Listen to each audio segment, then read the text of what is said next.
अगर मैं आपसे कहूं कि एक बार ये इमेज को देखिए, अरे ये इमेज आपको बता देगी कि ईरान भारत का कितना सम्मान कर रहा है।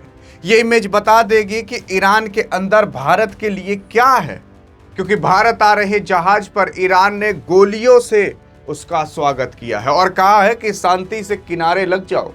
एक बार वापिस से, कुछ समय पहले हुआ था ना, वापिस से भारत के जहाज पर गोलीबारी की गई और भारत के जहाज को जब्त कर लिया गया है ईरान के माध्यम से। आज जब आपको पता चलेगा कि इस जहाज के पीछे की पूरी कहानी क्या थी। कुछ लोग कह रहे हैं भारत का जहाज है, कुछ लोग कह रहे हैं नहीं भारत का जहाज नहीं, दूसरे देश का जहाज था। आज पूरी सच्चाई आपको पता चल जाएगी। अरे सुनिए तो सही यार, वीडियो के एंड में आप खुद बताओगे कि वाकई में चल क्या रहा है। यार देखो पहले क्या चल रहा है, यहाँ पर ईरान और अमेरिका के बीच लड़ाई है, जहां पर ईरान ने स्ट्रेट ऑफ हॉर्मुज को बंद किया था।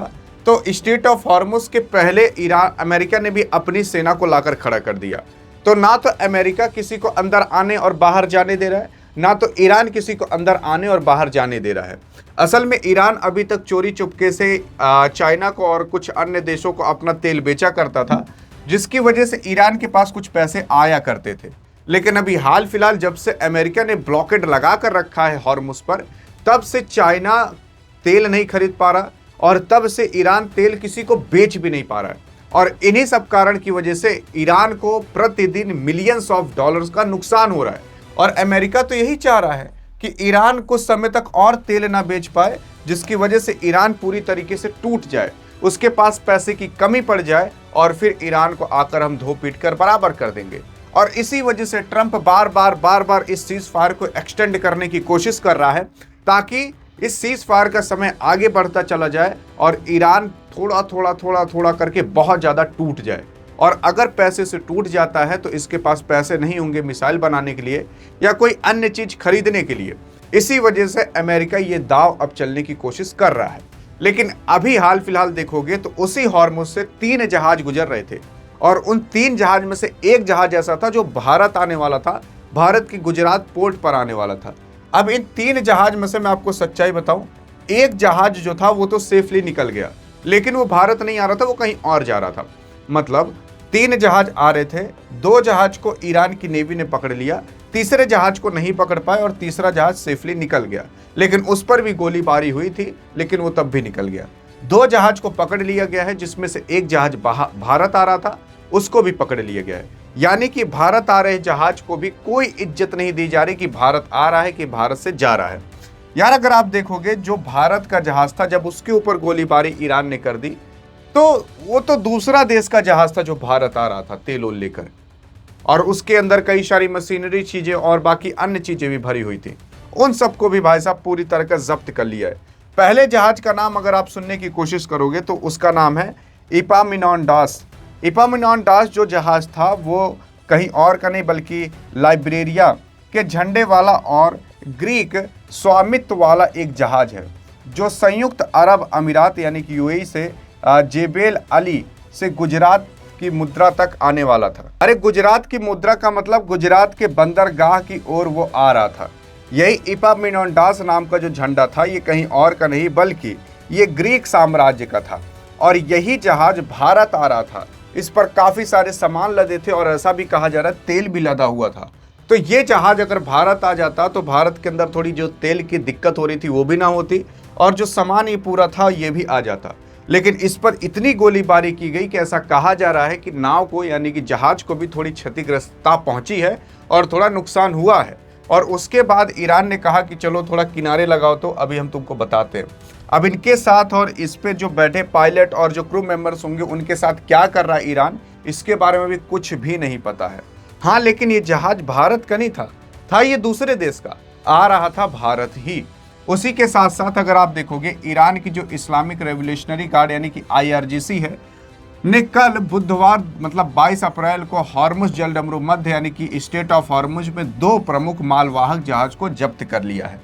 2 जहाज को जब्त किया है, 3 जहाज थे, एक जहाज कैसे भी करके सेफ निकल जा चुका है। दूसरे जहाज का नाम अगर आप सुनोगे तो उसका नाम है MSC फ्रांसिस्को।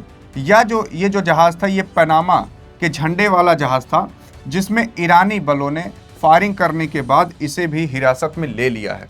मतलब ये जो दो जहाज हैं, एक कोई और नहीं बल्कि एपामिनेंडा और उसके बाद MSC जो फ्रांसिस्को है, ये दो जहाज को जब्त कर लिया है ईरान ने। और जब्त करने के बाद अब इनको अपने ईरान की टेरिटरी की ओर रवाना कर दिया है कि आप यहीं पर रुकिए, मालिक से पूछ कर आते हैं आपका करना क्या है। अब यहाँ पर मालिक कौन है? अरे मालिक मतलब ईरान के वही राष्ट्रपति और बाकी IRGC वाले। अब वो लोग देखेंगे कि आखिरकार इनको छोड़ना है कि नहीं छोड़ना है। बाकी छोड़ा तो नहीं जा रहा, और छोड़ा भी जाएगा तो इतने आसानी से नहीं छोड़ा जाएगा। असल में ईरान ने ये जो हॉर्मुज आपको दिख रहा है, यहाँ पर कई सारे जहाज को अब रोकना चालू कर दिया है। और हॉर्मुज से काफ़ी किलोमीटर दूर यहाँ पर अमेरिका ने अपनी सेना लगाकर रखी है। यानी कि ना तो कोई आ पा रहा है ना कोई जा पा रहा है। अगर आ रहा है तो उसे पहले अमेरिका रोक रहा है, और इधर से अगर कोई जहाज जा रहा है तो उसे ईरान रोक रहा है, जिसकी वजह से पूरी दुनिया के अंदर रियल में अब जो तबाही आने वाली है वो लोग जज भी नहीं कर पा रहे हैं। और अगर ये युद्ध वापस से चालू हुआ तब जो तबाही आएगी तो लोग कभी सोच भी नहीं पाएंगे। तब अभी तक तो यार केवल अफवाह फैली हुई थी ना कि तेल की दिक्कत हो सकती है, गैस की दिक्कत हो सकती है। इस बार अफवाह नहीं, इस बार सच्चाई में होगी। लेकिन अगर आप देखने की कोशिश करोगे तो इसके लिए भारत कर क्या रहा है, क्या कोई उपाय निकाल रहा है, उस उपाय की भी बात करेंगे। लेकिन जो तीसरा जहाज था उसका नाम यूफोरिया था। इसके अलावा एक और तीसरा जहाज था जो मैंने आपको बताया, जिसका नाम यूफोरिया था। इस पर भी हमले किया गया था, उसे ईरानी तट की ओर से मुड़ने की खबर आई है। मतलब अभी जो ये वाला जहाज है ना, ये ईरानी तट की ओर से मुड़ने की इसकी भी खबर आई है। अब पता नहीं इसको रोका गया है कि नहीं रोका गया है, लेकिन ऐसा नहीं पता चला कि इसको भी जब्त कर लिया गया है। लेकिन अगर हम बात करें वो पहले वाले जहाज की जो भारत आ रहा था, जिसका नाम एपामिनेंडास था, असल में ये लाइबेरिया के झंडे वाला एक ग्रीक कंपनी का जहाज था।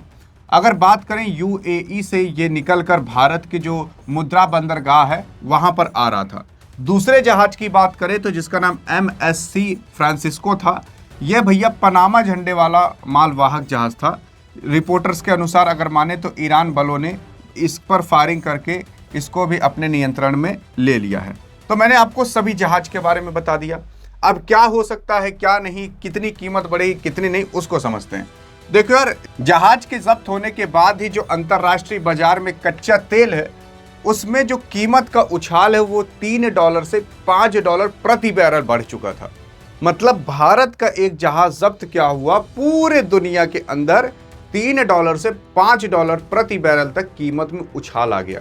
अब इसमें केवल ये नहीं है कि भारत के जहाज की वजह से हुआ, किसी का भी जहाज होता तो इतना आपको उछाल देखने को मिलता है। क्योंकि ये एक हरकत ये दिखाता है कि मतलब इसका मतलब यही है कि वहां से अब कोई जहाज पार नहीं हो पा रहा, और वहां से दुनिया भर का 20% का तेल आता जाता था और कई परसेंट गैस ओस आता जाता था। यार मैं आपको बताऊं, ईरान को खुद नहीं पता था इससे पहले कि हमारे पास ऐसी चाबी है कि हम पूरे दुनिया के अंदर इन्फ्लेशन को, महंगाई को बढ़ा और घटा सकते हैं। फिर उसके बाद भारत पर क्या असर पड़ेगा? भारत अपनी ज़रूरत का लगभग 80% से ज़्यादा तेल आयात करता है, मतलब बाहर से मंगाता है तेल को 80% से ज़्यादा। अगर यह तनाव लंबा चला तो भारत के अंदर जो पेट्रोल डीजल का दाम है वो बढ़ता हुआ आपको दिखाई दे सकता है। अरे मेरे ऊपर विश्वास नहीं, अब तो विश्वास हो गया। फिर उसके बाद अगर आप देखोगे तो बीमा में भाई साहब, युद्ध जैसी स्थिति में क्या होता है ना, जो जहाज जब जब्त कर लिया जाता है और अगर उसी रूट से आपको गुजरना है तो वॉर रिस्क इंश्योरेंस जो होता है वो बहुत महंगा हो जाता है, जिसकी वजह से जो जहाज आते जाते हैं उनका आने जाने का कॉस्ट बहुत बढ़ जाता है, क्योंकि उनकी इंश्योरेंस का प्राइस बहुत बढ़ जाता है। तो पहली चीज़ तो ये कि भैया मतलब अंतर्राष्ट्रीय लेवल पर जो तेल की कीमत बढ़ी उसकी वजह से तेल की कीमत बढ़ेगी। फिर उसके बाद जो वॉर रिस्क इंश्योरेंस होता है उसकी कीमत बढ़ जाती है, उसके वजह से भी तेल की कीमत बढ़ेगी। और भैया रूट में जो इतना रुकावट आ रहा है उन सब की वजह से भी कीमत आपको बढ़ते हुए दिखाई देगी। मतलब एक ही कारण नहीं, तीन चार कारण की वजह से तेल की कीमत बढ़ सकती है। और जो तेल कम आएगा, जो सप्लाई कम होगी, उसके वजह से भी तो तेल की कीमत बढ़ेगी। मतलब डिमांड उतनी है, सप्लाई कम हो पा रही है, उसके वजह से भी तेल की कीमत बढ़ेगी। अब अगर आप देखोगे तो भारत क्या कर रहा है, भारत रूट में अब बदलाव करने की कोशिश कर रहा है। कई कंपनियां अब अपने जहाज़ों को इस खतरे वाले इलाके से बचाने के लिए लंबे रास्ते जैसे अफ्रीका के पास से भेज रही हैं। उसमें भारत भी है जो अब अफ्रीका वाला मार्ग अपनाने की कोशिश कर रहा है। पहुंचने में लेकिन देरी होगी, लेकिन हाँ भैया किराया ज़्यादा बढ़ जाएगा। अब इससे क्या है, कम से कम तेल आ पाएगा। अब भारत अगर हॉर्मुज से आता तो आराम से तुरंत भरने से पहुंच जाता, लेकिन अब अफ्रीका से घुमाकर अगर अपना लाएगा तो इससे बहुत बड़ी कीमत और बहुत बड़ा डिस्टेंस ट्रैवल करना पड़ेगा, और इससे भैया अगर ज़्यादा दूर से लाना पड़ेगा तो ज़्यादा पैसों तो लगेगा। इसके वजह से भी भाई साहब तेल की कीमत में आपको वृद्धि होते हुए दिखाई दे सकती है। लेकिन अगर बात करें माल की किल्लत के बारे में, तो इन जहाज पर सिर्फ तेल नहीं बल्कि जो रोज़मर्रा की मशीनरी, इलेक्ट्रॉनिक सामान और कच्चा माल था वो भी भैया इस पर मौजूद था, जो मैंने अभी आपको थोड़ी देर पहले बताया था। मतलब तेल भी था प्लस कच्चा माल भी इस पर रखा हुआ था। देरी की वजह से निर्माण में जो कंपनियां हैं भैया, उनमें मैन्युफैक्चरिंग जो होती है उस पर रुकावट आएगी, और प्लस इस पर कई सारी कंपनियों का भी सामान होगा, तो उन कंपनियों को भाई इन इक्विपमेंट का जरूरत होगा और वो नहीं पहुंच पाएगा तो इससे भी दिक्कत होगी। अब यहाँ पर ट्रम्प की बात भी समझ नहीं आ रही। एक बार कहते हैं कि युद्ध के विराम को और बढ़ाया जाए, तो दूसरी तरफ ईरान पर दबाव बनाने के लिए ब्लॉकेड कर देते हैं, नाकाबंदी कर देते हैं। अगर भारत निर्यात की बात करें, यानी कि भारत जो एक्सपोर्ट इंपोर्ट करता था, तो भारत से खाड़ी देश और यूरोप जाने वाले जो निर्यात जैसे चावल, मसाले, टेक्सटाइल पर बहुत बुरा असर पड़ने का आशंका दिखाई जा रही है। मतलब भारत का इंपोर्ट तो डिस्टर्ब हो गए, प्लस भारत का एक्सपोर्ट भी डिस्टर्ब होगा। मैं आपको बताऊं, भारत इन खाड़ी देशों के साथ लगभग $4 बिलियन का ट्रेड किया करता था, केवल भारत एक्सपोर्ट करता था। ये सब भी तो रुक जाएगा, इन सब की बात कोई कर ही नहीं रहा। ईरानी जहाज की अगर आप देखोगे जब्ती, तो वाशिंगटन पोस्ट के हिसाब से भैया बताया गया है कि अमेरिकी नौसेना ने हाल ही में हिंद महासागर में तेल तस्करी के संदेश में ईरानी टैंकर्स को जब्त किया है। इसका मतलब क्या है, अमेरिकी नौसेना ने अब ईरान के जहाज को जब्त करना चालू कर दिया है।